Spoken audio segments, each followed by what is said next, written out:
Audi's all-new Q5 has hit the UK with an interesting post-Dieselgate engine lineup, that is to say it only has one diesel option as yet. But with a vast majority of premium SUV buyers used to stopping at the black pump, does a petrol-powered Q5 do enough to tempt buyers back towards unleaded?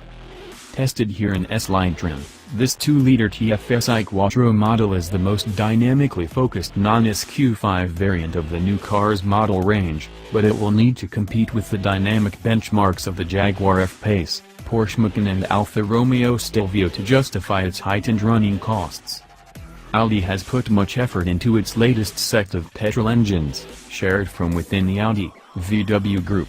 The 2-liter turbocharged 4-cylinder engine here offers up the latest set of innovations such as Audi's valvelift system and direction injection.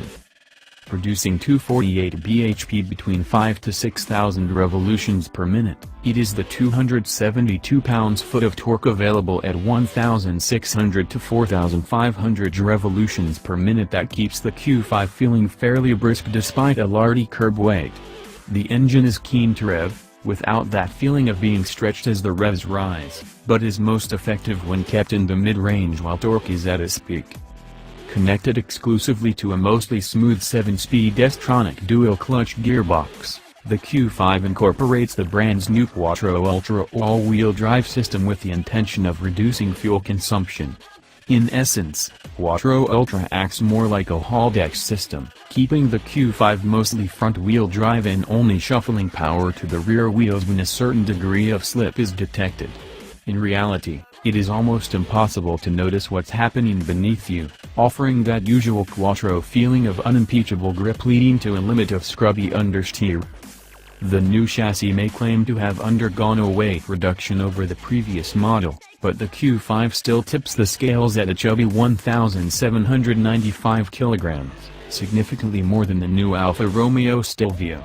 Despite this, it is the fat torque curve and snappy dual-clutch gearbox that gives the Q5 a respectable 6.3-second time to 62 miles per hour and 147 miles per hour top speed.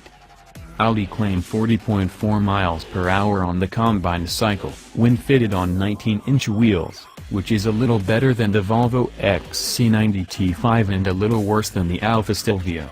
In reality, the chance of bettering 40 miles per gallon is a little optimistic, but you should see mid-30s in normal circumstances. Beneath the Q5's new body, seriously, it's been redesigned. We promise, you can choose from 4 different chassis setups. The first is conventional fixed-rate dampers and steel springs, which if you go for an S-Line model will be stiffer along with the anti-roll bars. Adaptive dampers and steel springs is your next option, followed by the same dampers but with 2,000 pounds worth of air suspension. With an options list also home to matrix LED headlights, worth the 650 pounds, Audi's virtual cockpit, even at 250 pounds some of us are still not convinced, a 1,600 pounds technology pack, 8.3-inch HD screen, touch-sensitive control panel, online map updates, 10 GB jukebox hard drive, Audi phone box to name a few items included. It takes a dangerously scant amount of time to build a £50,000 plus Q5, and that's when you start with an S-Line model with a £40,170 basic tag. Our 2.0 S-Line had a list price of £40,170 but the press office added nearly £10,000 to that figure in options, the costly Big 4 being the Comfort and Sound Pack, £1,250, Technology Pack, £1,100, Adaptive Air Suspension, £2,000, and Panoramic Glass Sunroof, £1,400. Sitting in a very crowded segment, the Q5 is one of few to offer petrol-powered rivals. Both obvious German rivals, the BMW X3 and Mercedes-Benz GLC are diesel only at this price point, with petrol rivals both sitting higher in the range to combat the £50,000 SQ5.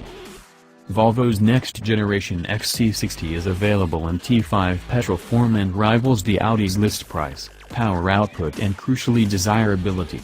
Despite its sporty looks and wheel-at-each-corner stance though, the XC60 is tuned more for comfort than driving prowess. Alfa Romeo's Stelvio is a more abject rival, however, besting the Q5 in the handling stakes and outperforming it in a straight line thanks to a more potent engine and lighter curb weight.